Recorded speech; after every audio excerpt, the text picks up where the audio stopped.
This podcast is protected under the laws of the United States and other countries. Unauthorized duplication, distribution, or exhibition may result in civil liability, criminal prosecution, and the wrath of the tall man. Boy!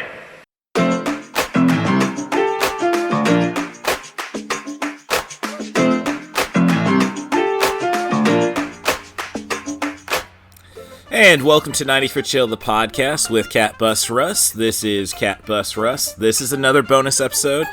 I say bonus, but we're really just pulling it off the old Podbean feed and just trying to play towards my obsessive-compulsive nature. I gotta have everything secured somewhere, so Lord knows I've been having a lot of fun trying to get my new laptop prepared for that. But man, SSD, that's the way to go, I hate to tell you.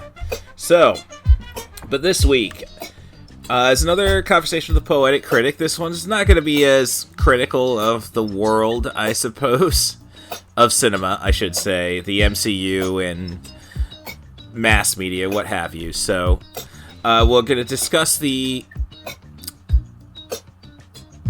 off, we're going to discuss space operas, basically, what I grew up on as an 80s kid. You 90s kids don't know what you're missing. We just didn't have the same kind of space movies, but hey, this lets me talk about Space Truckers from Stuart Gordon, and that is my type of movie. That was from 96, and that was the movie that ends with Cotton Eye Joe over the credits, so I think that sells itself, and why we should never really abandon this space movie except to put horror icons in it. So, otherwise, I'll have a little conversation with the Poetic Critic after that about, basically, this is going to expose all my politics, how I think we need state-run media, streaming services, I say, just to use that kind of money to fund healthcare. It's a suggestion, it's a rant, that's why I'll put it at the end. Otherwise, please rate and subscribe on your favorite podcast apps, 5-star reviews preferably, I will reciprocate, and if you want to be on the show, send an email to rustthebus07@gmail.com. That's RUSSTHEBUS07@gmail.com. Offer you a movie, a theme, a director, an actor. Try to focus on sub 100-minute movies, but I'll work with anything. Thanks for coming to the show. Follow me on Twitter @CatBusRuss. Little Hand says it's time to rock and roll. Bring the noise. Attention, all personnel. The room is sealed. Set your weapons to close range! In the year 2196. Just lost contact with Command Post 3 outside the second perimeter. It's right outside! Someone has developed the ultimate destructive force. All they need is a man who'll deliver. What have you got? It is a rush shipment to Earth. No questions asked. We'll do it. Geez, I've never seen trailers like these before. They look, Creepy. You better power down, Canyon. It's coming! Look out! You gotta tell us how to stop these things.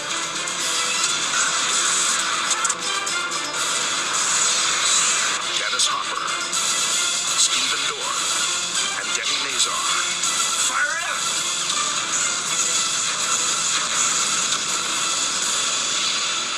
Space Truckers. All right, the red light is blinking. That means we are on, and we welcome you back to 90 for Chill, the podcast.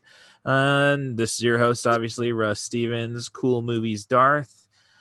So on Letterboxd, you can find me at CM Darth. And this week, again, I bring back, and she graces us with her presence, the Poetic Critic.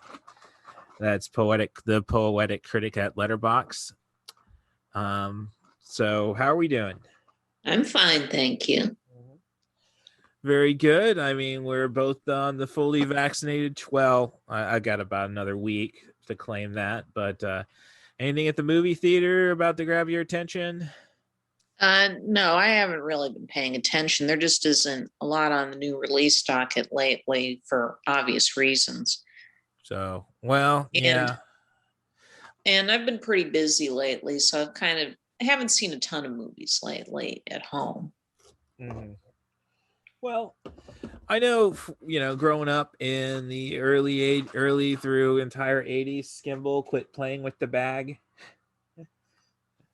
That Well, I mean, space movies were pretty big. I mean, at least turn of the decade wise. Yeah. And I mean, there's some, honestly, I think the early 70s had some brilliant science fiction. What we're going to talk about is space operas. It was somebody else's reserved the Danny Elfman, Tim Burton route. But that is now out there in the universe. So if somebody wants to immediately jump up and take that, hey, who can blame you? And bear with me, I got to get that cat out of the bag. But he looks so cute inside the bag, so I hope that's not too distracting. So space operas is basically what we're going to talk about, and I really think what kind of died out after I say you had the Last Starfighter, and then it pretty much just bottomed out for a good 15 years until you had the prequel trilogy. That sounds about right. All right. So Last Starfighter is a classic. I mean, if Clerks, the animated series, decided to take it on, it's in the zeitgeist. Little long for this, but, I stop and, go back to the beginning. I mean, obviously you had your films in the 50s, but not a lot of them really were in space. It always was what happens when they arrive here, correct? Yeah, there were a few movies about going out into space, but you wouldn't really call most of them space operas in the traditional sense. MST3K did a bunch of those, especially in the earlier seasons. So, relatively, I guess the key thing when you bring up MST3K is that, pretty cheap, honestly, to make for the most part, since you couldn't actually go into space. I mean, when I think space movies and MST3K, I immediately think of, I do think of, what was it, This Planet Earth? That was on the... This Island Earth. Thank you very much, which was in the MST3K movie, correct? Right. Which I guess would count as a space opera, technically. Or am I stretching the definition there about our heroes being locked in? You're stretching it there. Okay, well then, what would you say to Silent Running with Bruce Dern? Well, I wouldn't call that a space opera. That's one of the turn of the 70s titles. Yes, there's I haven't seen that one yet. But there's basically that whole stretch between 2001 and Star Wars that is just a certain kind of aesthetic for your sci-fi movie. The old film site, there's a wonderful old website called The Dissolve that did a running series on just that period's sci-fi movies. And I think it was I don't remember if it was going to go through the entire 70s, including the immediate post Star Wars titles or not. I can't remember offhand, but they worked through the stuff from earlier in the decade. Well, Silent Running, I mean, little too much Joan Baez for my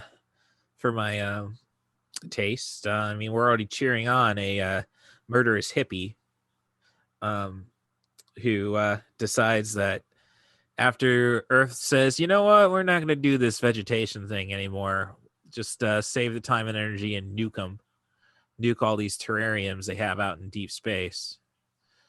Bruce Dern decides, no, it's very important to have these. So he accidentally kills one member of the crew and then just decides, well, I've already committed one murder. Let's just go and try to hide from the space from NASA, I suppose. Brilliant product placement, which again, it's a really topical film. Still works for very much today, as I say. I could do with a little less Joan Baez, but if you're a Star Wars fan, this is the movie that really develops droids with personality, in my opinion.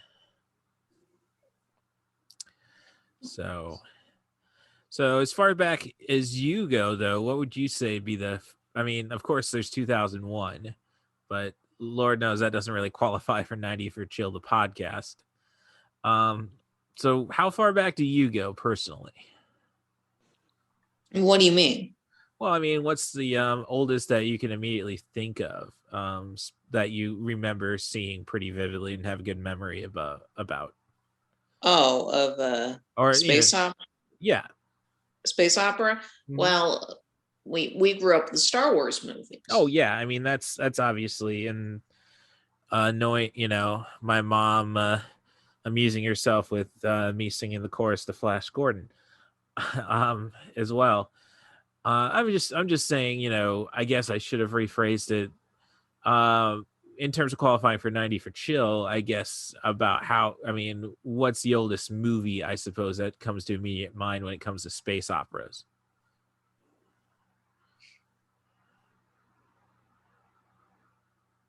I'm not really sure. Okay. And you have to remember that the earliest space operas are the old Flash Gordon serials and Buck Rogers from the 30s. Yeah. And that's a different kind of format, of course, so it wouldn't qualify for 90 for Chill, but right. But hey, I don't know, maybe we can make an exception because they were always being shown before Mystery Science Theater 3000 got to the features, usually, at least in the early seasons. I mean, I remember that one serial with the kind of like what Flash Gordon became with Dia de Laurentiis, except he was also a scientist besides the ultimate athlete. Real dorky name. Commando Cody? Yes. Yeah, they did that in season 1, and they worked through most of it, but there's a reason they didn't finish it. They really didn't enjoy doing that. They realized that doing a serial was hard to keep fresh from episode to episode. They really couldn't think of enough jokes to make those work. Well, I mean, the Muppet Babies stretched out that footage for, gosh, how many seasons? But well, so I guess that really brings us back to the 70s. I mean, again, everything is really, with 2001, setting up a new environment for features to take place in, basically. I thought the 70s were actually quite, to start, it was a pretty innovative time. You have your environmental film in Silent Running, and then you had other, not necessarily space operas, but you had Logan's Run, which is memorable in premise, if anything else. And the premise makes you think. I'm surprised we haven't gotten a remake of that one. I know there's been a few cracks taken at it, but nobody, I think they've given up on trying to work with that one. That's kind of sad. Then there's but you also had some just, it was a great outlet, I think, for young directors at the time. Basically everybody from USC's student film ended up being a science fiction movie. George Lucas with THX 1138, and I think an excellent space. Well, not necessarily an excellent space opera because it was really just an expanded student film, but John Carpenter's Dark Star, which honestly, had quite the sense of humor. This really laid. I think, if you're going to start with John Carpenter, you start with Assault on Precinct 13, but this pretty much laid out you could tell all of his talents in the film, as I think it was Dan O'Bannon's chasing a inflatable balloon alien through the ship, and you can see all the skills he had as a director being displayed, and just makes you wonder what he could do with a budget. And I mean, Dan O'Bannon wrote it, and of course, he went on to pretty much usher in the horror portion of space operas, right? With Alien. But I guess if we're talking about space operas that fit the 90 for chill, we really just got to go to the Star Wars knockoffs. I think that's what we're getting to, right? Right. And I mean, there's some charming stuff. I don't think anything was too, maybe what was the one with Hasselhoff and Star Crash? Yeah, maybe Star Crash is a little too much of a, yeah, we're just straight up stealing this. But I definitely found the Corman horror movies to be entertaining. I'm not gonna say, well, there's some great artistic elements to some of them. I like the Corman knockoffs, and they found some variety in taking different approaches to both the material and also reusing material. Oh no, you have to, because they put in a budget for Battle Beyond the Stars, if only because they could recycle all that second unit footage in the other productions. Yeah, very evident in Galaxy of Terror and The Forbidden World. Well, it's even more so in Space Raiders. Oh. See, when I think of reused B-roll, I obviously go back to Space Mutiny. Right. So that is probably the most awful, I think, of the space operas. Well, I couldn't get through. I didn't get through 5 minutes of watching Star Slammer on Netflix back in the day. So, have you seen Message from Space, the Japanese novel? No, I haven't, but I imagine definitely one I got to catch up on, because I just just think of Count Dooku's ship in episode 2. Right. Unleashes the giant sails to go through space. Mm-hmm. And I think George Lucas is the type who can't, I think he probably chuckled at Message from Space. Message from Space is interesting because it was largely shot in English. They hired a few American actors for it. And at the same time, there's a lot of distinctly Japanese or at least Asian elements in it. Like there's some very broad slapstick comedy relief, and not just the cute droid,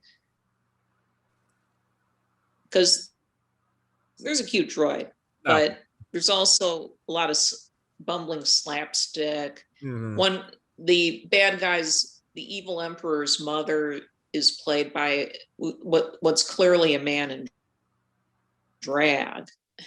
It's that. Well, that's just Japanese tradition, but yeah, it definitely feels like a Japanese production as much as it was clearly partially shot in English.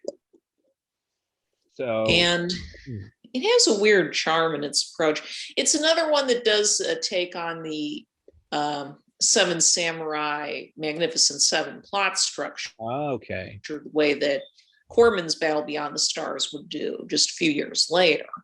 Because they have to gather up, in this case, they have to gather up 8 characters from other worlds in order to save the home world. So really, or at least the people.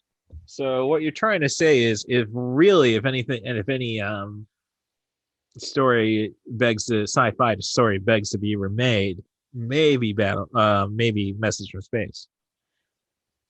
I don't know. Well, I'm not saying an American remake. I mean, I could see Takashi Miike, he's done children films. We don't have to have the titles being the title card coming out of a pool of I'll leave that to your imagination. Watch Itchy the Killer. That's what I'll say about that.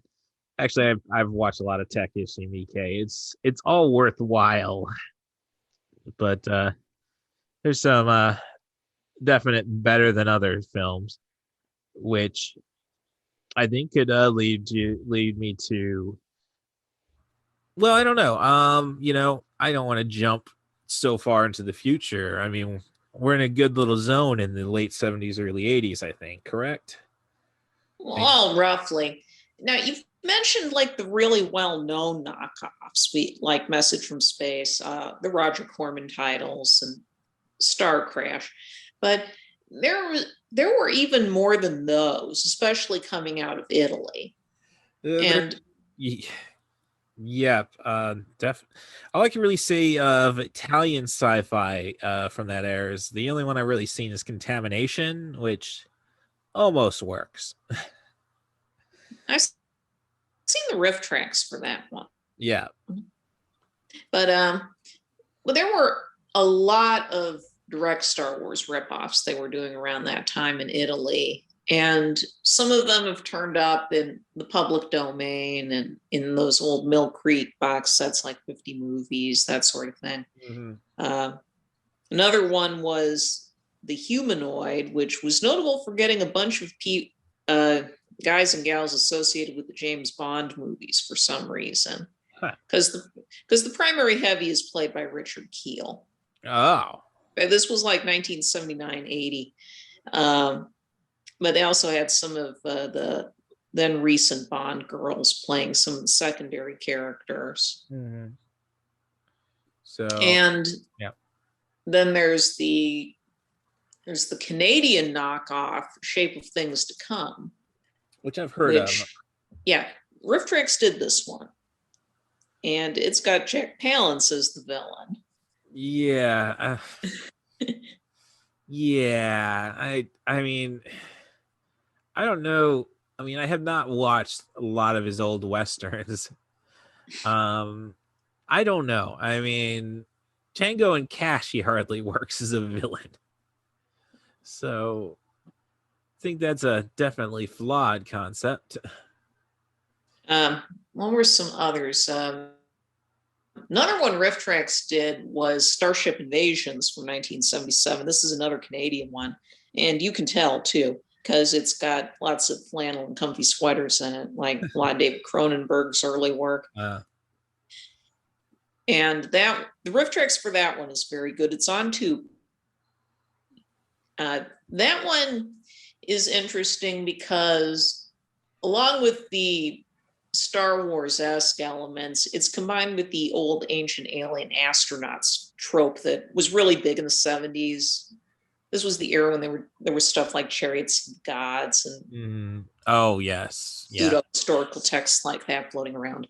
Right. Like so, the Starship Invasions tack is that some ancient aliens that once seeded Earth as a possible secondary world if they needed it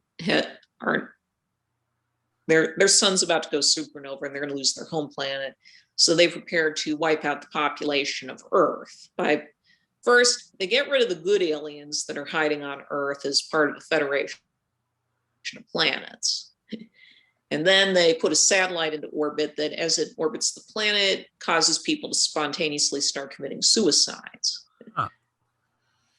And it takes Robert Vaughn and one of the remaining good aliens to help call in the cavalry to save the day.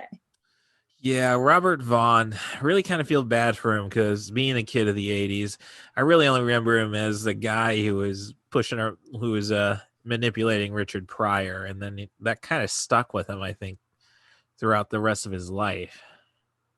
I don't know if that really stuck with him. He did a lot of stuff. There's Basketball, I mean, and nobody comes out well from a zombie sequel. I don't think you're sufficiently informed on Robert Vaughn. Oh no, I understand I've even seen some of his older stuff. I'm just saying from 1983 on, it's like, and 15 years later, I see the same character from Superman in Basketball, and I can't say I was quite the cinephile that I am now when I was going back to Starship Yes. Invasions. The leader of the evil aliens is Christopher Lee. Yeah, but with all the aliens in this movie, they all communicate with telepathy. Mhm. So nobody moves their mouths. It's all recorded in post. Well, and it looks as weird as it sounds. I was just to say, Argento hadn't resorted to that yet. Actually makes me think of the concept that I know Argento is really, really big in the concept. I think of the, dare I say, the Robert Zemeckis-ness of, just I'm sure there's mocap involved. I don't want to think of Ray Winston in a mocap suit for Beowulf, but basically, I don't know. It just a weird conversation that Argento was talking about way back in 2001 when I was introduced to him about like, oh, I can't wait for the fact that I could just manipulate people accordingly instead of actually have to dealing with actors. So right. I'm just going on a little tangent about how, all right, so let's go and just shoot this thing and we'll do it all in post. Which I know is a very popular in Italy, with all the way back from the Sergio Leone, of just, but you still have the dialogue and such. The dubs are a little ridiculous, but right. Yeah. So I don't know. Seems like a strictly European idea there. What are those Canucks thinking? Well, if it just makes things easier, and you can also imagine that it does kind of justify why everybody seems to be speaking English, the old universal translator thing. All right, I'll give you that, but I think they a space opera that doesn't qualify because the English tend to run everything too long. The adaptation of The Hitchhiker's Guide, you could at least put an earwig in or something. That's all I'm saying. Right. Okay, lost my train of thought on where to take that one, but I was actually going to probably go on a Monty Python pantomime horse bit. So let that one play out in my mind. Yeah, let's get back to the topic upon hand. So we got the Canadians, we got the Italians, we got the Japanese. You're the film. You definitely have more film knowledge than I do. Did the Russians try getting involved? The Soviets, dare I say? Soviets, I'm sure they put in a few cracks at it, but they probably didn't get much exposure in the West. I'm not fully versed in the topic of international knockoffs, and the Russians, well, I get the sense the Russians wanted to stick with the more existential approach to sci-fi. Okay, well, that obviously from what they were doing around that time. Well, Stalker and and stuff like that. Solaris, yeah. Mm-hmm. I don't know. I was just kind of curious because when I think knockoffs, I think about all the afternoon kitty double features you could see with that somebody had brought over from beyond the wall. Right. So as I say, pretty much, I guess what I'm getting to is that, well, obviously with Star Wars, the films are primarily just shot in front of green right now, and everything's kind of added in. Yeah. So, and you could even see that with the original trilogy if you watch enough, specials like I have. So I think filmmakers really embrace that, at least the low budget filmmakers, that, well, we're going to do everything in a concentrated space. We don't really have to worry about too complex sets or anything like that, which brings me to a movie that I rewatched, and the Rotten Tomatoes score is totally undeserved. Ice Pirates. I recently watched this as part of catching up on the whole 80s sci-fi thing, and I don't get it. Well, I mean, it was way more expensive a production from what I can tell than any of the Corman knockoffs, but it doesn't look much better. No. I think the getting it is really based on the concept that, okay, what's something cheap and affordable? Space movies. Do we really have to come up with costumes? No. What's not being done or being done very poorly? Pirate movies. So we don't even have, let's take some 30s, 40s-esque wardrobe and just throw it on that. We'll call them pirates. We'll put it in space. Ice Pirates. Boom. Right. And my understanding is, I was looking at Wikipedia. My understanding is the film was not intended as a comedy when it was originally written and conceived. That only came in at the directorial stage, basically, that they decided to make the shift. So that leads me to question, when did Bruce Valanche get cast? Right. As I said, late in the game, they decided to make a switch to a comedy, and there was some stuff they had to tweak to do that. But a lot of it the attempts at comedy do come down to how it's directed. Oh, yes. I mean, there's no question there. I thought it was charming. I mean, my big problem is, and I think it's just a problem with the 70s, man, everybody looked a lot older than they did. I mean, shoot, I forgot the name of the lead actor. Robert Urich. Yeah, Robert Urich was not even 40 by that point, but he looked like the 70s kicked his butt. Yeah, I think that's another thing. The movie ends up having more of a made-for-TV aesthetic than anything. Oh, most definitely. And not many. I mean, Angelica Houston is probably your biggest star outside of John Carradine. I'm sorry. Yeah. I mean, I love you put Ron Perlman in anything, I'm going to give it a chance. I think he's charming enough. I like the incompetent droids. I mean, it's, as I say, it's really like, this is the precursor to all of the made for sci-fi movies. Just draw a couple things out of a hat and go with it.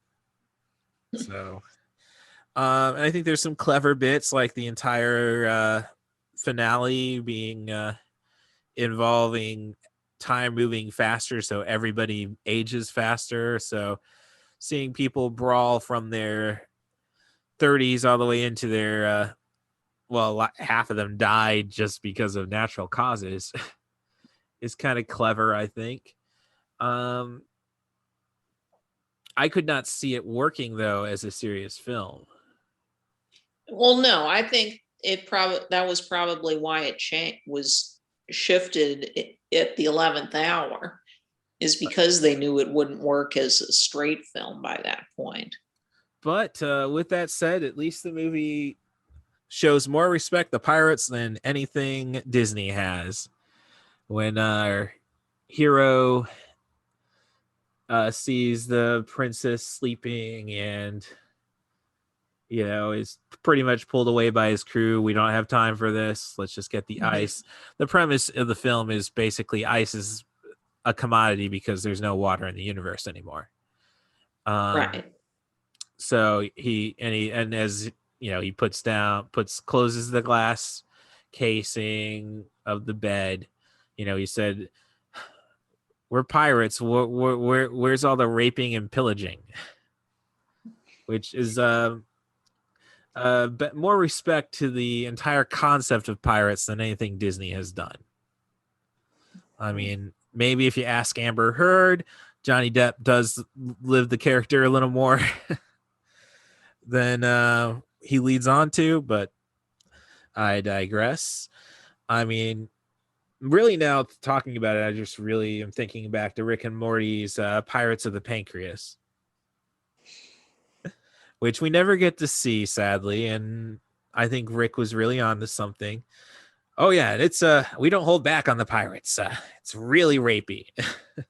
So but yeah, I mean, after Last Starfighter, as I say, it's a void. I think I can't think. Well, you had Space Mutiny in 87, 88.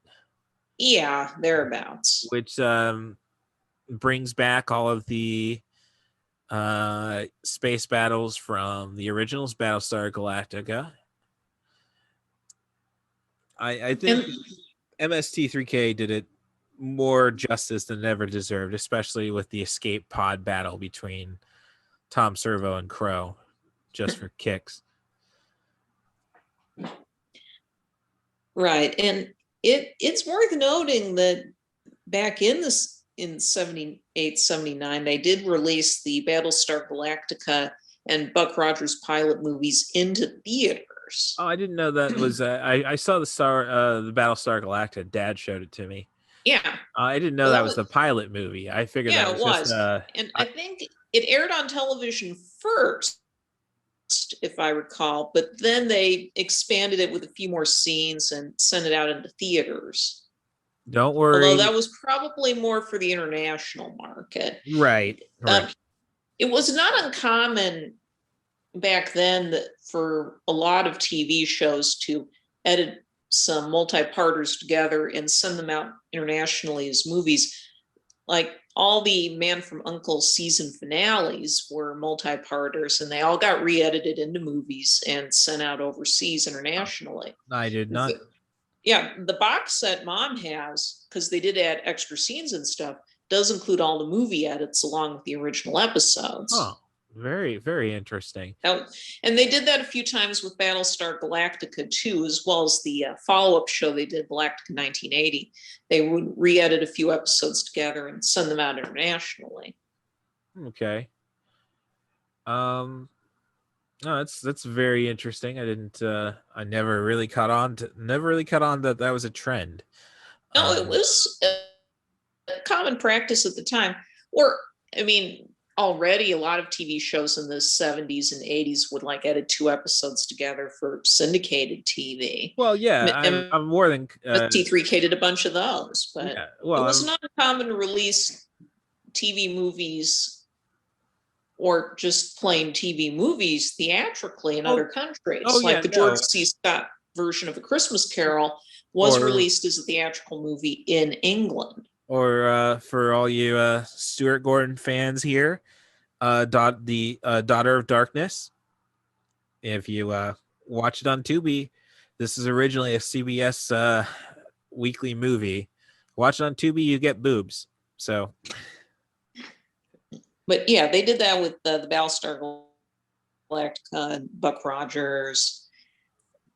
Yeah, I did. So I was actually kind of curious about that, because as I'm searching for space movies and such, I did see Battlestar Galactica. I mean, not Battlestar. I knew about that one. I did see the Buck Rogers one show up, which caught me a little off guard. I didn't know, oh, all right. Sorry, with Buck Rogers, I think Robot Chicken. Episodes put together. I think Robot Chicken kind of buried Buck Rogers, sadly. You told everybody that Buck's name was. I thought I was being humorous. Beady, beady, beady. So, but when I think about the made for television, I mean the original TV films, how would the mooch rule on screen drafts address that? I don't know. Yeah. 90sforchill.com does not feature the mooch rule. Well, it's just a disclaimer right now.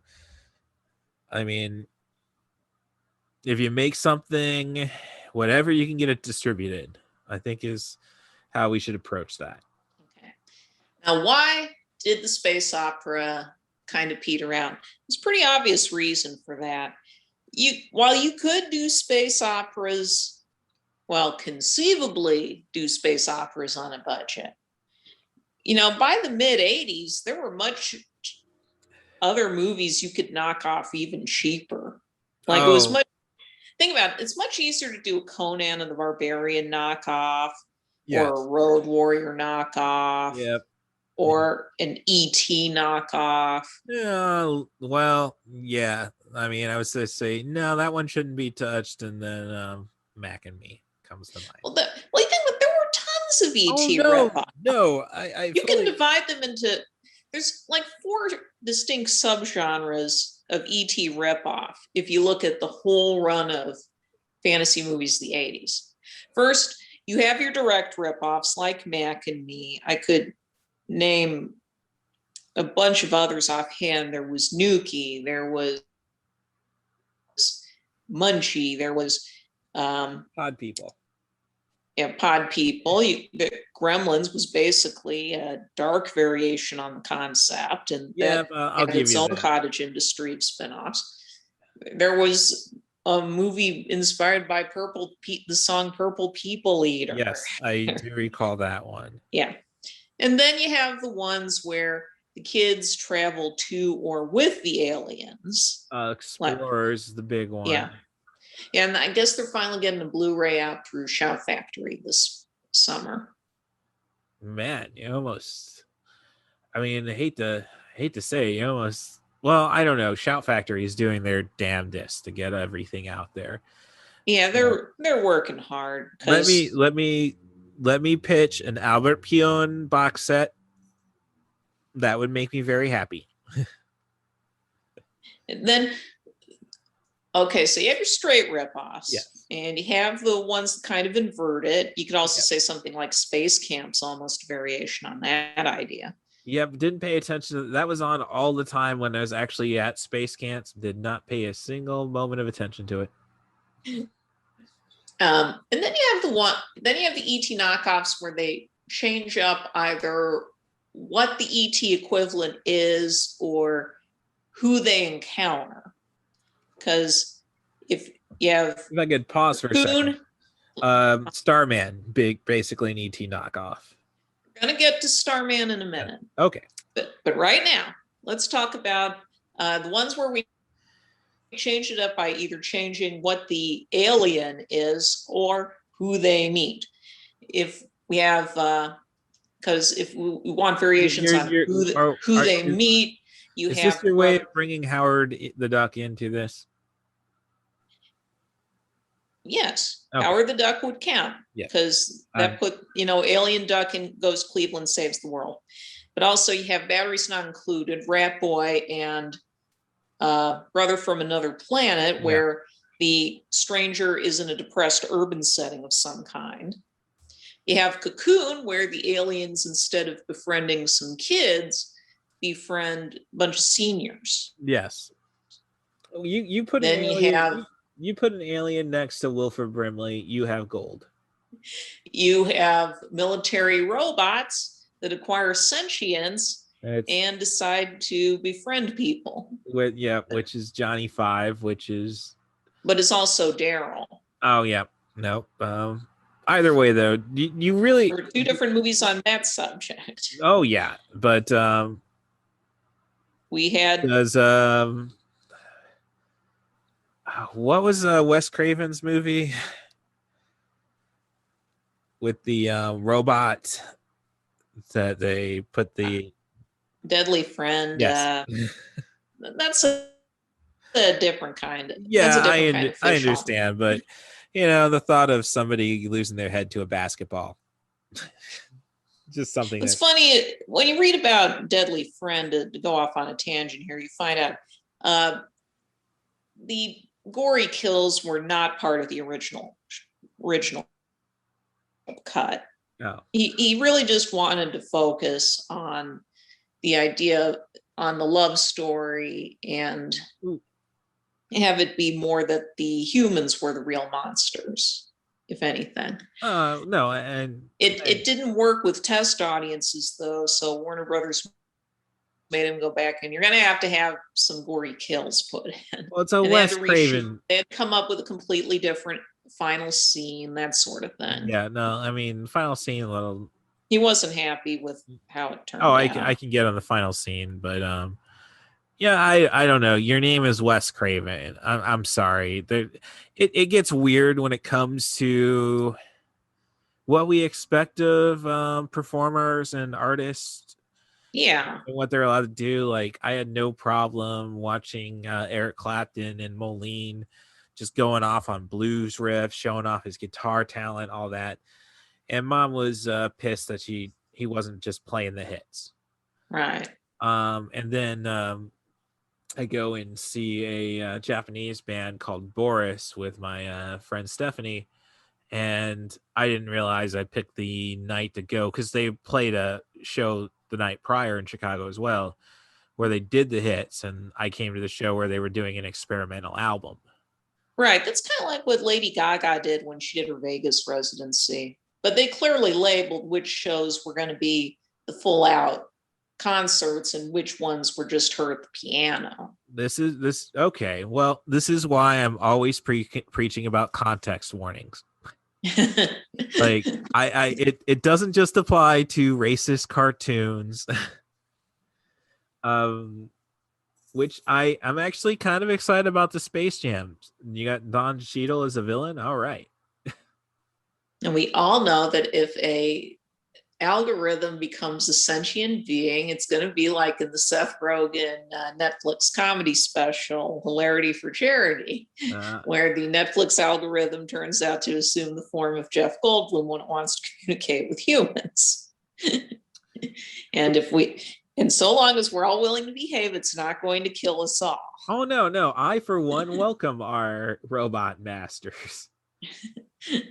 I mean, I'm up for it. Like, I'm of the concept that that's the next stage of evolution is AI. So let's, don't get in its way. Okay, now I've been talking about the 4 varieties of ET rip-offs, right. And now we're finally going to get to number 4, which is the romantic comedy versions. Starman is, of course, a played for drama movie. Okay, this is a very good one. This is your path to bringing more Goldblum into the show. Yes, I'm afraid so. Okay, I'm just because yes, Earth Girls Are Easy is an example of the romantic comedy ET variations, but there were a ton of those. There were movies. I mean, there was My Stepmother is an Alien around the same time with Kim Basinger and Dan Aykroyd. There was Making Mr. Right, where it's the android who falls in love. There was Splash, to the point that the Mad Magazine parody ends with it pointing out that the movie is a knockoff of E.T. Yeah, but it's funny. I think we really need to work on telling the world that mermaids are meant to eat you. Sorry, just I had a coworker at work when you remember when we had dinner last Sunday, and I brought up, when do we tell Charlotte that Ariel eats people? And it was basically never. And then I brought that joke up at work, and one guy said, and notice as I said one guy because it's the only other male coworker there. I didn't know about that. Man, you get some girls in their 20s with some emo vibes. They're all about mermaids eating people.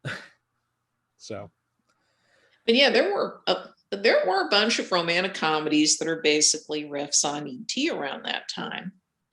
There was Date with an Angel. Yes. There was Mannequin. Oh gosh. Really wish I had a genuine soundboard just so I could flip on that Family Guy clip. If you remember what I'm talking about. I think so. You know this if you watch this movie, this video, 7 days later, you're going to die. Oh, that's just a myth.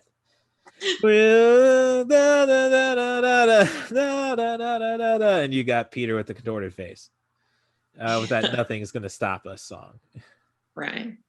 So, I don't know. Flashdance count? I mean, Alex is very alien when how she approached everything. No, I don't think so. Sorry, I mean, it's weird doing this podcast. I have more contempt for Flashdance than I have for Twilight. Did not think that was going to happen.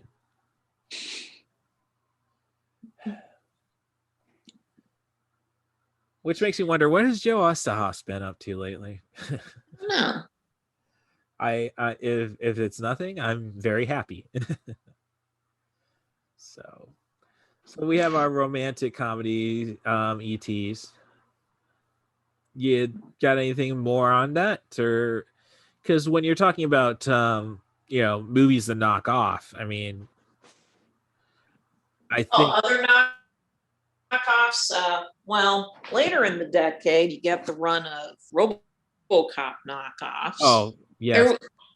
Have you taken the time to watch the trailer at least of Robo Vampires? I think Riff Tracks has covered it. Yeah, Riff Tracks has done that one. There was a whole movie Bob video about the RoboCop riff-offs, pointing out that it's hard. That and the Terminator were really easy to riff off because all you needed was a guy and a robot suit at most. Yeah. And you've basically got your movie. Guy with sunglasses. Yeah. Yeah. Because yeah, go ahead. Because there were tons of RoboCop ripoffs, especially in Asia, but we have plenty of American imitators too. Yes. Yeah, no, I mean, that's pretty much the entire Riff Tracks channel at some time in the day on Pluto. Yeah. But when you say, oh, there's other things to knock off, well, I mean, you look at it, the budgets are redirected as well away from, I mean, the big budgets were redirected away from science fiction. I mean, you had Ghostbusters, and that kind of changed everything. Yeah, Ghostbusters is another one that was very popular for knocking off in the back half of the decade. Yeah, and I'm just saying that basically the space opera had its hiatus because it just I don't know, with Star Wars not being fresh in the mind any longer. And well, there was a point where it really did look like it was going to be a passing thing after Return of the Jedi. Well, I mean, but 1984, you had The Last Starfighter. I don't know the initial. I mean, was that pretty much a movie that HBO made? I get the sense that it was probably where most people caught up with it. It was not a giant hit. That's what I was getting at. Yeah. You know that TriStar Pegasus never. He can't clear the T. He can't clear the I. I mean, Joe on Family Guy did it better. So, but talking about what happened with Star Wars, initially there was a run of more Star Wars media right after Return of the Jedi. Oh yeah, you had your TV movies. Right, and those got released internationally as theatrical films. Yeah, I was a little too young for the attention span on that. And there was the Saturday morning series. Oh yeah. It's generally seen though that from about 1986 through 1991, Star Wars virtually fell off the radar. It wasn't trendy anymore. Well, and there was next to no. I think we all got excited every time they re-released it on video. Well, we didn't actually get Return of the Jedi on video until 1987. Yeah, I realized that. They were a lot slower back then. Yes, I realized that. These bigger titles. Now, people, were still interested when they came out on video, but there wasn't a big boost. There wasn't really a lot of expanded universe stuff at that point. And even Starlog had an article in '86 saying it kind of just died for a bit. Yeah, I don't know who even put the blame on that one. I mean, Lucas had so much power over it, but you figured 20th Century Fox would have come up with something. I mean, just a throw at George, you know. Right. Well, George was busy with a lot of other projects at the time. Yes, which makes him I don't know. I think George Lucas has, you know, you can say what you'd like about the prequels. I really think he has definitely done things his way. I think he's definitely the guy we should all strive to be, not just because he sold off his properties for $4.05 billion. I mean, I don't know. I mean, he gets a lot of heat for his bombs, but that's why you attach yourself to Spielberg. That was another thing. There was a big run in Indiana Jones ripoffs for a while. Oh, geez. I don't even want to go into the stuff I've seen there. Yeah. I've seen if you want racist, watch Remo Williams. Yeah, that's one example. Some of the others, I'm looking up TV tropes here because there's a whole section called Follow the Leader where we talk about this sort of thing. And there was just this run of attempting to adapt Pulp Fiction that lasted into the mid-90s, really, that we were trying to do Pulp Fiction heroes. The Canon Group had their Alan Quatermain adaptations. Oh, okay. I was not aware of those. I don't know. After Over the Top, I might finally be souring on Canon. I think they're both on Tubi right now. Okay. There's King Solomon's Mines and Alan Quatermain, Lost City of Gold, and starring Richard Chamberlain and Sharon Stone. Well, I heard. I think you told me the stories about Sharon Stone being such a. Well, she was hard to deal with, and part of it was that the soup she was being boiled in. There's this hilarious story they tell in the documentary Electric Boogaloo is that she was cast because Golan Globus, they wanted Kathleen Turner because Romancing the Stone had been a big hit, but they said, get me that Stone woman. Oh, geez. No, that's a very canon story. Yeah, but and I know Remo. I've heard about Remo Williams. I haven't seen that one yet. I mean, it's not a wretched movie. I mean, a lot of people there do seem to be fans of that one. But about the racism thing, the canon Alan Quatermain films are horrifically racist. Yes, especially given that they were actually shot in Africa. Oh boy. Okay. All right. They're really alarming to watch in terms on that. There's also the fact that they are trying to play it as humorously as possible. Oh, geez. Yeah. There was a reason Drew McWeeny had declared Gene Quintana, who helped write those films along with some of the Police Academy sequels, as his new arch enemy after they ran out of Stanford Sherman stuff. There were a couple of good Police Academy sequels. I mean, not good, but bearable. I will stand by Police Academy 3 and Police Academy 4. Can't really say I'd stand by. I'd die for Police Academy 5 and 6.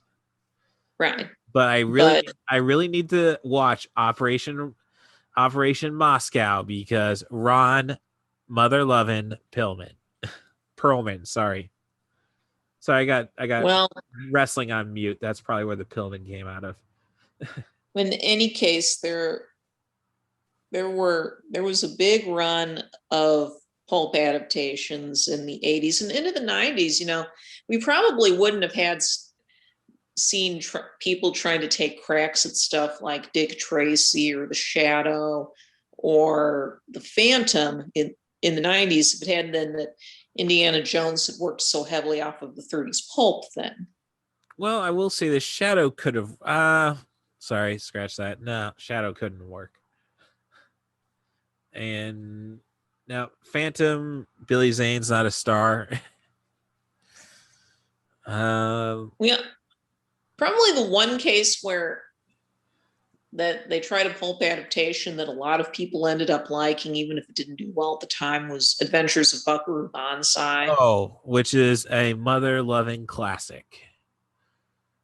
Part of that was they went with an original concept and instead of trying to adapt an older character. Well, or hear me out.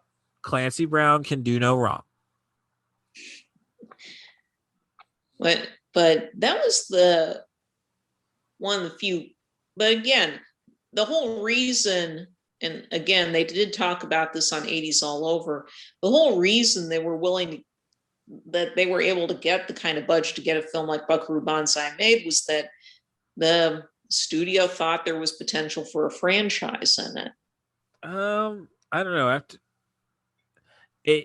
That is the problem with the finest of films, like a Buckaroo Banzai. If you do it perfect the first time, you almost get scared about the concept of a franchise. Right. Now, the thing about Buckaroo Banzai was... Well, no, it's not a franchise because it wasn't a hit. We know that. Well, there were a lot of attempts afterward, though, to continue it because it had enough of a following. At one point, if you remember... Oh, I know they were talking about covered remakes all the way up to the mid. Well, they were also considering a TV series. Yeah. And that... But the real issue ended up being that it kept getting tied up with legal issues involving the producer who owned the rights to it, which was also a reason why it took a while for the movie to get a DVD release. Which might also be the reason why Main of the Dead is not in production yet, because I own the copyright on that one.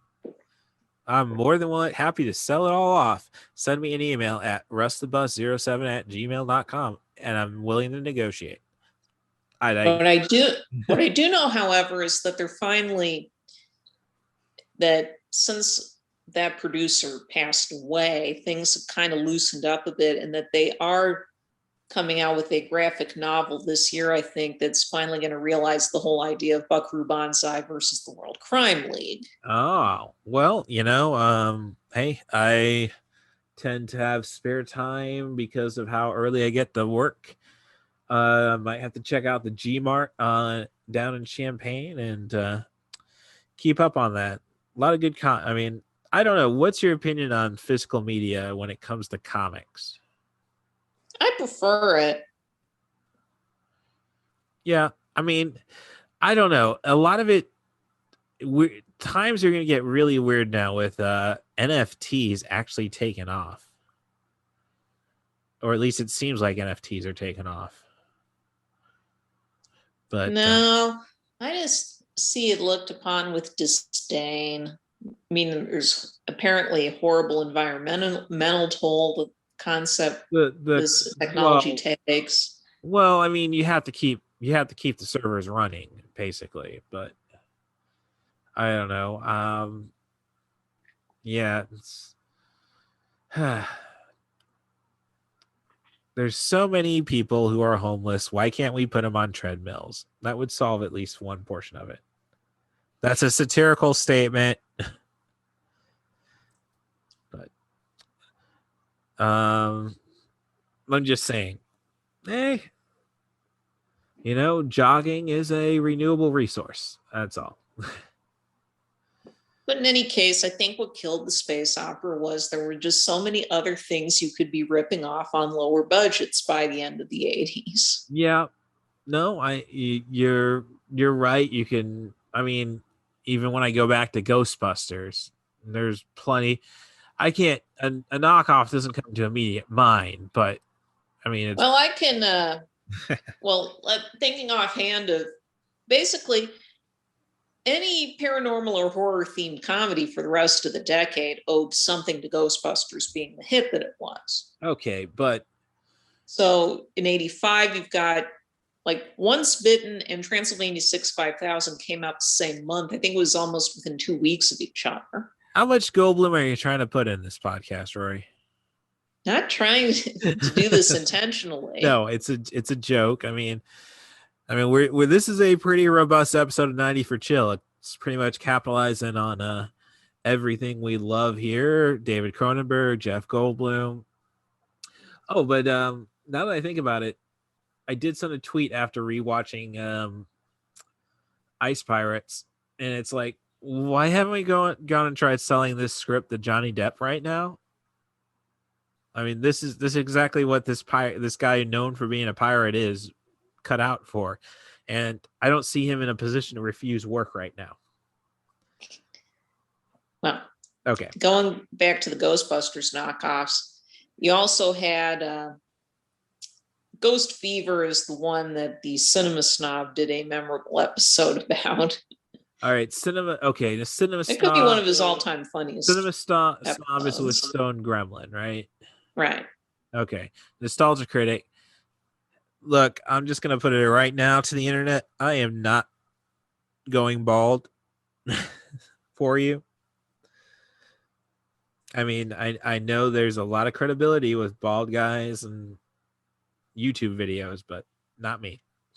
The Nostalgia Critic's falling out of favor. The big Channel Awesome exodus a few years ago over the it's definitely business practices there and stuff really cut into that.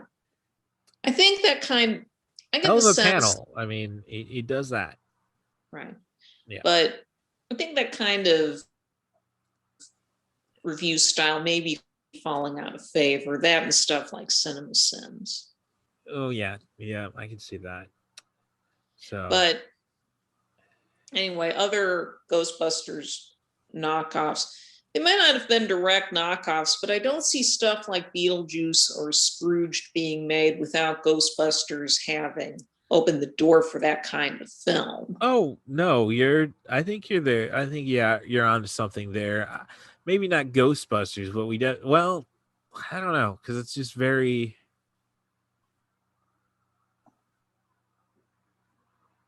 I don't know. I'm thinking maybe the just sheer absurdity of Pee-wee's Big Adventure allowed for those, but well, there's definitely a line you can draw in Burton being picked to do a project like that. Yeah.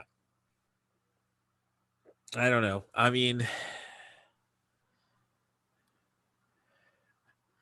because I don't know if it was what Aykroyd and Ramis intended, I could definitely see that. The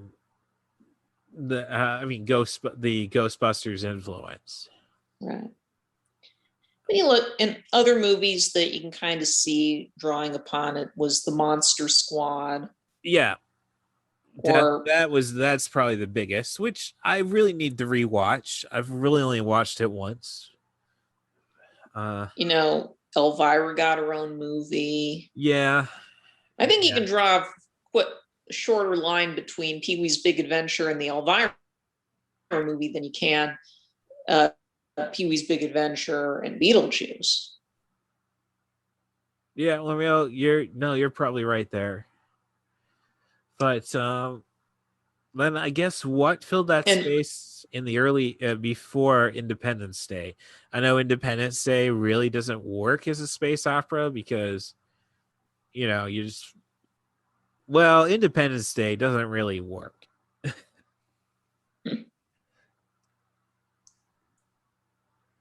I think Independence Day, I will go to bat for that being a fun movie. Not saying it isn't fun, but it does.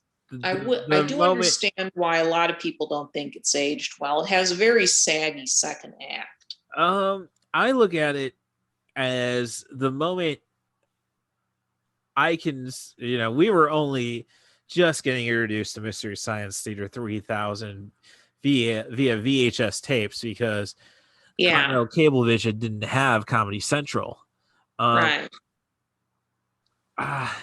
If I could, watch it in a Buffalo hotel room and the movie's starting and they're panning over the moon and the little plaque on the planet on the moon and say Buzz Aldrin's recipe for bitchin' brownies. I that tells you enough about the movie. Yeah.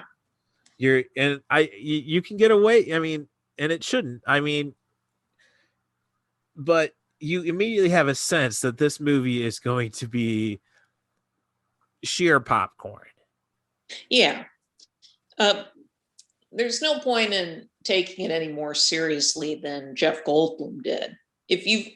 I have the Blu-ray of the film. Yep, and I probably have all the special features because I have the riff track. Also have the riff tracks which I need to get around to at some point. Oh no, I gotta. One of the bonus features on the Blu-ray, or at least the bigger editions, is the HBO special he hosted. Oh yes. And if you haven't seen it, I'm more than aware of it. The entire bathroom search. Yeah, exactly. I have argued elsewhere that Jeff Goldblum is the Vincent Price of our time. And it's stuff like that. I mean, it's hard not. I don't know. There's a weird. I think the beauty of Buckaroo Banzai is that we treasure everybody who was in that feature. I mean, Clancy Brown, like. Maybe it took Mr. Krabs to show us that he's an uber talent, but he's there. Right. John Lithgow. I just did a blog on maineventofthedead.com, which was addressing how in professional wrestling we recently had now current IWGP World Heavyweight Champion Will Ospreay say that title meant more to him than anything, and then go and hit a cutter move to his girlfriend, and it's like that is straight out of Cliffhanger, man. John Lithgow, whatever he does, any villain should do. And then of course Peter Weller's RoboCop. I'll watch. I mean, Naked Lunch. I mean, I will give anything with Weller a chance. Mm-hmm. And Jeff Goldblum, I mean, gold is in the bloody name. So I think just to see them all work together, I mean. Yeah. Okay. But this is not about Buckaroo Banzai. We're getting to 1996. And there was definitely, I can't think of any space opera in the early 90s.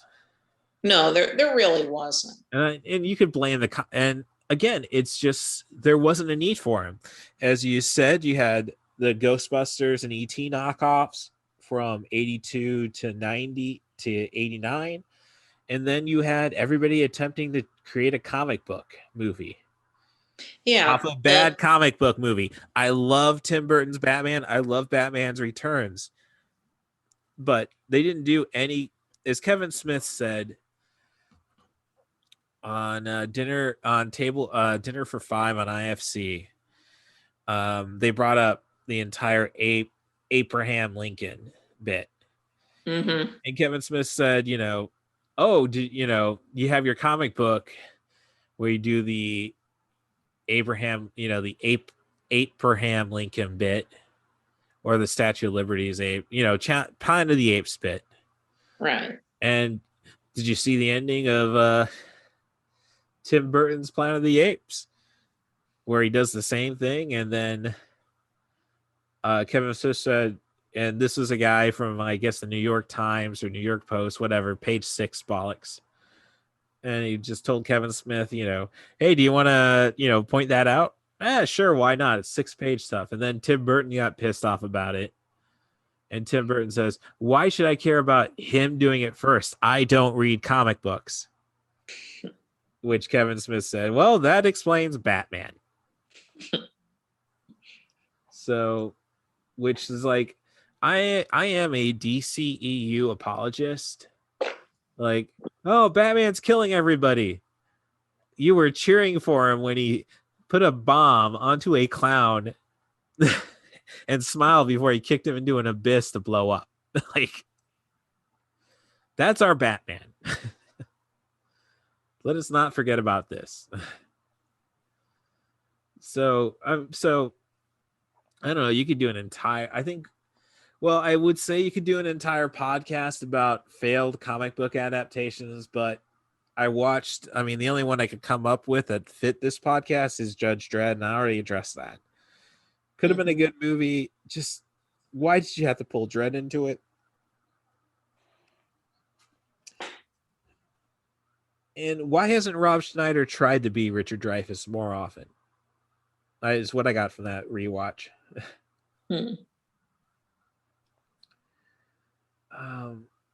So that explains our 90s. So it's basically, I hate to say it, we're coming to a conclusion that space opera was pretty much just a response to Star Wars.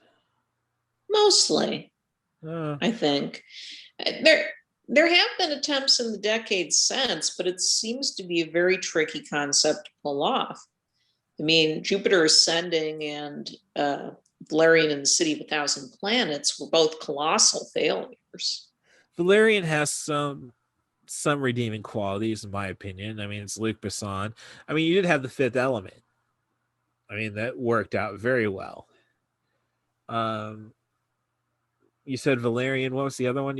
Jupiter Ascending. I'm still meaning to watch that. I'm sorry. I'll give the Wachowski sisters a chance with about anything. Yeah. Some people really like Jupiter Ascending. I'm not really interested in it myself. But... Oh, no. And you had John Carter's from Mars. That's another one. Yeah, they tried the John Carter adaptation, which was the proto-space opera. Which I heard critics weren't too harsh on it. Just... Some people have really liked the recent attempts at this sort of movie. They do have some very ardent defenders out there. But when it really comes to the cheap space opera, I just finally got around to watching Space Truckers. Right. Plus Stuart Gordon, patron saint of made for DVD. I mean, I think he's batting a better record than Cronenberg, at least on this podcast. I mean, it's definitely a movie that, I don't know, Space Truckers, basically Dennis Hopper is a trucker who, after sending George Wendt through a depressurized window, just needs any load to get him back to Earth. And he just happens to be carrying a load of super soldiers developed by Charles Dance. And he's got Stephen Dorff and a chick from Empire Records tagging along with him. I mean, it's basically, if you like Stuart Gordon movies, you will love that. And you can't help but love the fact that he has really cheesy CG while still, like, he acknowledges we have not figured out zero gravity yet, so let's have floating bras and floating mustard that you attach your hot dog to. And it's also the movie with Charles Dance, trying to impress a woman with his, the character is nearly killed. He rebuilds himself, including his pulsating wang, if the chainsaw mechanism works. It's like starting a lawnmower to impress. But I mean, I don't know, it really it captures the spirit. I mean, these guys are going through space, there's pirates, and like Ice Pirates, it's basically, okay, we're gonna do a space opera, but what wardrobe is available? Oh, the leftovers from a Joel Schumacher Batman? That'll work. So I think it's I don't know if it's the seventh best Stuart Gordon movie. I think Dagon is underappreciated. Again, if you want your cannibalistic mermaids, Stuart Gordon delivers. But I Is that a movie that you've ever tried tracing down, I guess, ever since I think the love of Stuart Gordon has been more prevalent in society? Space Truckers? Yes. No, I haven't really been interested, I admit. I remember hearing a lot about it when it was in development and getting ready for release back in the days when Ain't It Cool News was genuinely useful, that sort of thing. Well, geez, I mean, there was a lot of interest in those kind of nerd circles. look who went to college in the mid 90s.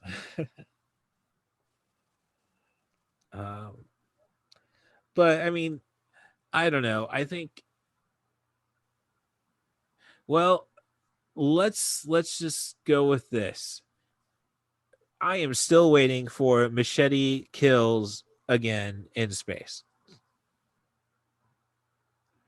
I mean, I think, well, I guess, and it counts for 90 for Chill, and it's David Cronin for starring feature, Jason X. I mean, and okay, yes, I'm opening the door for. So you're going to include Hellraiser and Leprechaun into this conversation, but I think about anything could be improved by putting it in space if you're in dire need for a sequel. Well, what was it? What was the joke on one of the I Love the 70s installments? That was the way he extended a show. You gave him a monkey and you shot him in his face. Well, it's just such a hacky way to keep his franchise going, is to do that. So what's your opinion on Moonraker then? I mean, they definitely did not need to do that. Well, that is a silly movie. Well, I know. I mean, that's the only way to watch Moonraker. I mean, dare I say that is the worst of the James Bond movies? I don't know. At least it's an interesting, silly movie. I've heard some pretty bad things about the later Pierce Brosnan Bond films. You see, but I see the critical scores, and Die Another Day, it does not seem to be as harshly criticized as I thought it would be. So, I mean, do I want to watch Die Another Day? No, but I'm just saying that maybe I'm being unfair to it. Thank you, Rory. You just now got me watching Die Another Day. The disadvantage of everything being recorded now. So, with Space Truckers, we're back to 1995, 96, before Stephen Dorff, we thought, was going to be a big star after Blade. Mm-hmm. So, I mean, there's nothing really in between. You have the movie Screamers, I think, with Peter Weller, I believe. Yeah. But, yeah, I mean, I think that was kind of playing off the Independence Day. And then I think the space opera kind of got muddled with, not by Independence Day, by Mars Attacks. I wouldn't call that a space opera. I wouldn't call it a space opera either, but like, okay, Independence Day opens the door for space opera in a way. And then, oh yeah, we're all going to talk about Mars Attack and how it's, and compare it to Independence Day. And, oh, we're just going to forget about the space opera because of that. Is what I'm getting at. I don't think that really affected the whole space opera thing. Well, just an opinion, just a concept. I mean, Independence Day, what it really opened the door for was more disaster movies again. I think that's probably, well, then I'd blame Godzilla then. like if we could have got Independence Day 2 in, say, 2001, things might be different. Especially when you had the Star Wars movies bringing back space operas. So basically, what I'm getting at, I guess, is once we start space operas and we make money off space operas, we must keep making space operas. We don't necessarily have to do that. We can do other things. I mean, George Lucas was willing to do other things for a while, anyway. But I want my space movies. Okay, I'm the child who grew up on singing the Flash Gordon chorus and enjoying Star Wars and buying $150 custom lightsabers. Like, no, space was cool. I wasn't into astrology because of planets. I was into astrology because it's space. Maybe I'm just remembering the great things about growing up, getting out of high school, graduating from a crap high school, not the education itself, the rich twats that we dealt with, you and I both. I graduated and I got a Star Wars movie. You want me to start accomplishing more in this world? Give me a Star Wars movie as a goal, I guess, is what I'm getting at. Look, we have enough fandom entitlement right now as is. We don't need this. Well, I don't need a Star Wars movie. I just mean, don't throw Jennifer Lawrence in space and expect me to accept it as a space opera. Oh, it's true. You shouldn't be expecting that. I just think it's a genre that's really tough to pull off, and that maybe we should know our limitations, as Dirty Harry once said.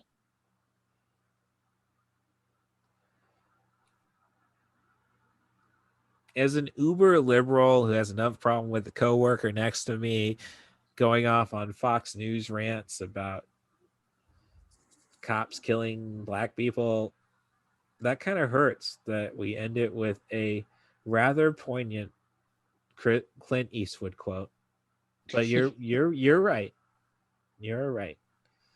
And I am far further down a bottle of Midnight Moon moonshine than I expected. So, but I mean, people, why aren't you begging for the Poetic Critic podcast on our own? I'm asking. Send me your comments at rustthebus07@gmail.com or place them in the reviews on Apple Podcasts, Google Podcasts, at Spotify, and at Amazon Music. I mean, this woman on the other side of this Zoom conversation is a genius when it comes to observing theater, motion pictures, and probably theater, but I don't know. You have an opinion on Hamilton, Rory? I never got around to seeing it. Huh? I think she just missed her shot. Okay. But, well, I think we can wind down. I mean, I don't really have any other space operas. I guess I could bring up Moon. I mean, that's a 70s style movie. That's not a space opera. Yeah, but I mean, Silent Running is a 70s movie. Did we have to put Sam Rockwell on Jupiter to make it work? What you're thinking of with Silent Running or Logan's Run or THX or Moon is like that Family Guy bit. We now return to the ending of a depressing 1970s sci-fi movie starring a guy in a turtleneck. And I need to buy more turtlenecks. Thank you, Rory. No, space opera is the sword fights and the giant costumes and the big sets and the crazy creature costumes.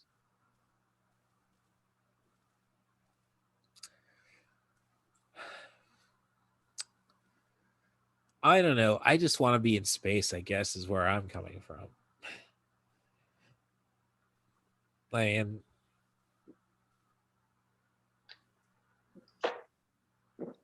yeah, I think that's just what we've gotten to is, it goes back to. And, The one thing we haven't brought up that might qualify as space opera is the whole Star Trek franchise over the years. How much of space opera it is depends on. I mean, that's more on an individual basis, of course. Well, no, I don't know how anybody would not say Star Trek is space opera. I mean, there might not be much swashbuckling. Right. But we're at a different planet. We're exploring things. We're meeting new challenges. Mm-hmm. I mean, the only reason we really don't bring up Star Trek, I didn't bring up Star Trek, is the fact that the movies are way too bloody long. Right. I see what you're saying. Yeah. But space opera movies do tend to be, 2 hours or more. If it's not one of the cheapo knockoff movies. Well, and that's what I brought up when I was proposing whether, like, hey, I got a guy hanging on, Elfman and Burton as a way for him to just go and gush about 90s Batman. Right. And I said, or we could do space opera because, come on, how much raping and pillaging can Robert Urich do in 90 minutes? Not much. So, no, I get it. It's just, again, it's like, and as I said, and, no, as you said, and it was probably Donald Logue who said, just throw him in space with a monkey. Yeah. But, like, Indiana Jones 5, are we going to start taking bets right now? Do I need to call up FanDuel, which I'm making a good money on, sport betting wise? Are we going to take how much are we going to start having bets on how much is it likely for Indiana Jones to end up in space? We had aliens in Crystal Skull. He survives a nuclear blast in a refrigerator. Why not space? Now, would Armageddon count as a space opera? I think that's closer to a disaster film. Okay. This is what I meant when I said that if Independence Day brought everything back, it was sort of a second wave of disaster movies. Right. No, we needed Independence Day 2, as I say, in 2001 instead of Godzilla 98. I don't know. That kind of brings me to anime, I guess, in a concept. Like when I was thinking of space opera, well, Lord knows how many of those series are space operas. Galaxy Express 39, Captain Harlock, which is basically the same franchise, Robotech, Macross Saga, Martian Successor Nadesco, Tenchi Muyo. I mean, I really don't bring them up because all of those are basically TV shows adapted for movies. Right. But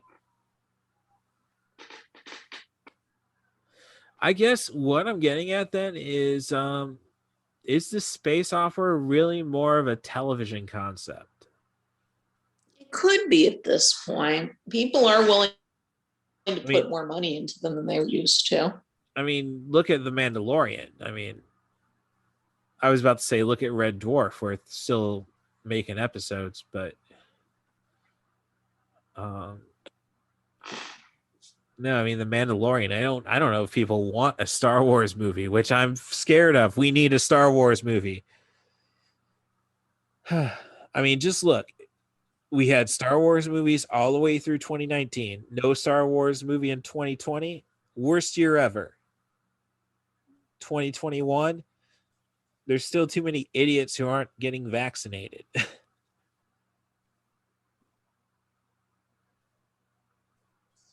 Which makes me just curious. I mean, now we're just covering whatever we would like, which I think is what podcasting is all about. With C2E2 and Wizard Worlds tentatively being scheduled, Wizard C2E2 more definite probably because it's late in the year compared to Wizard World. I mean, how excited are you for the con scene coming back? I do look forward to the con scene coming back, but if it winds up they're going to have to wait longer on that, I'll understand. Oh, I agree. I don't think we're doing enough as a society to earn stuff back. I mean, let me just say this. If you think autism is caused by vaccinations, one, you don't know what autism is. Two, if you think it's a decreased intelligence, I think you lack the intelligence to not get vaccinated. And basically, as an adult, even if you think vaccines are questionable, you can't get any more stupid. Get your shots. That is a PSA from 90 for Chill, the podcast. Aside from me ranting and such, thinking that I'm interesting enough to carry a podcast, anything you think that we need to address, or something you would like to talk about? No, I think we're done for tonight. All right. Well, again, if you're looking for the Poetic Critic and her expertise, despite I do question her rating of the Tim and Eric $1 billion movie film. Look, that kind of movie has a hard time as it is. Anytime you try to do that kind of adaptation, you're going to have trouble sustaining it to the end. Yeah, I was lost after 15 minutes once they took control of the mall. Like, I guess it was kind of funny that they watched Top Gun again from the top. But Jeff, well, I liked Keto. So aside from that, you can find Rory at the Poetic Critic. That's, letterbox.com. There's no E in letterbox, correct? Right. So letterbox sans the E / the Poetic Critic. That's the Poetic Critic. You can find me on Letterboxd at CM Darth. I do my best to compose lists based on the shows that we've done. And you can find all of my writings at at Main Event of the Dead. You can keep updated on the podcast at the Twitter handle at Main Event Zombie. I'm using the Twitter handle at CatBusRuss more. There is a Twitter handle for 90 for Chill, which is basically links to my movie reviews, the podcast, and cat pictures. Otherwise, I do have a low budget zombie movie that I've written and has pretty much started this entire internet dominance that I'm trying to this project. It is called Main Event of the Dead. It's about indie wrestlers who get conned into working wrestling zombies. Sorry to go and break kayfabe there. And I'm just looking to get that one put out there. If you have any suggestions on how to get it out of developmental hell, or you want proof of concept, I'm more than happy to oblige. That is russthebus07@gmail.com. Otherwise, you can find this podcast now on Apple Podcasts, Google Podcasts, Amazon Music, and Spotify. So give me those 5-star reviews and subscriptions, I suppose, is all I can ask for. I will say in the next month, I'm going to be consider advertising, and that might be whatever Podbean offers. So, hey, everything can be found with russthebus07@gmail.com or at Main Event Zombie. Thank you very much for all of your patience through that. Thank you very much, the Poetic Critic, for helping me out again. You really got to go and show the world that you are a dominant cinematic force. Well, thank you. All right. So I will see you whenever I can get time off from my 2 jobs.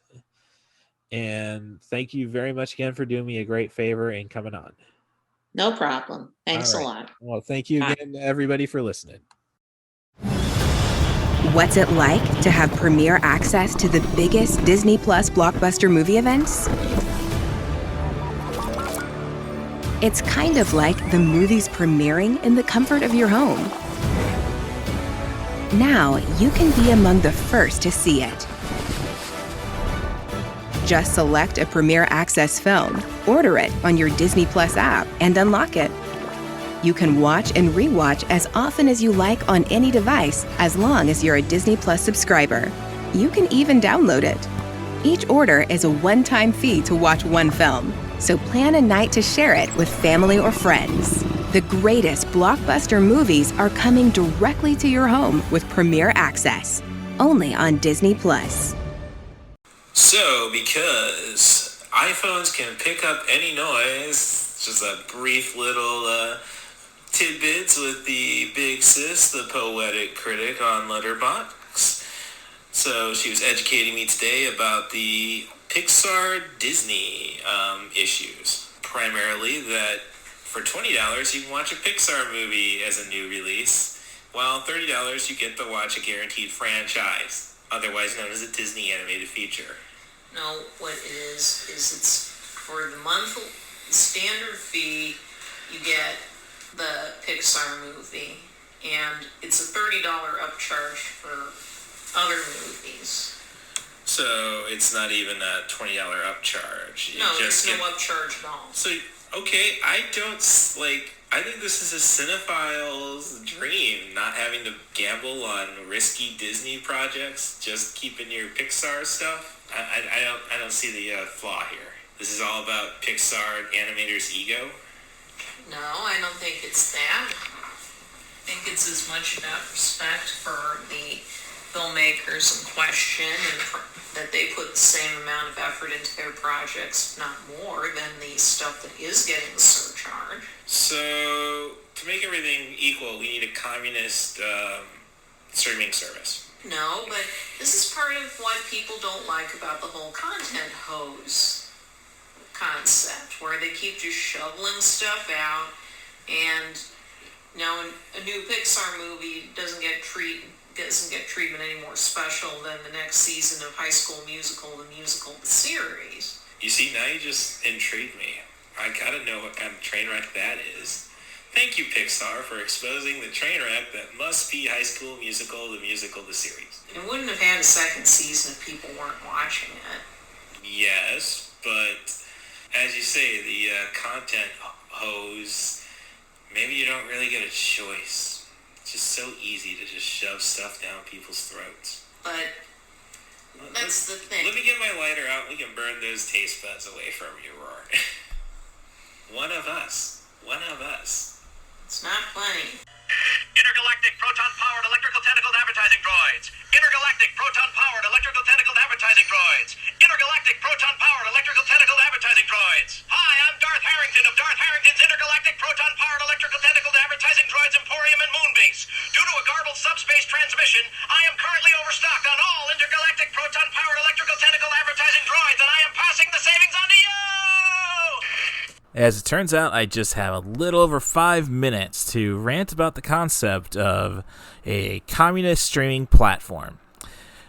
I should say it's probably at this point more of a socialist streaming platform, but hey, I've been called out for libertarians for saying I'm a socialist and then being quizzed on all of Marx's works, primarily his first work, The Doctrine of Communism and what have you. But I was just thinking, as I said, in the shower, I guess Buddha had a waterfall, maybe, all about meditation. I was thinking about this as I was going to compose this episode up, and it came to mind, what if the federal government just purchased Netflix? There's so much streaming content, I don't think anybody's going to jump at the concept of canceling it. At least not right away. Yeah, we're going to have to come up with season 5 of Stranger Things, what have you. And I'm not privy to the financials of Netflix. But I figure they spend half their money on creating new content, and they stash the rest.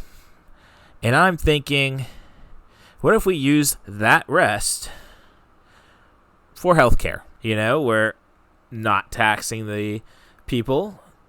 We're just putting it into a national health system.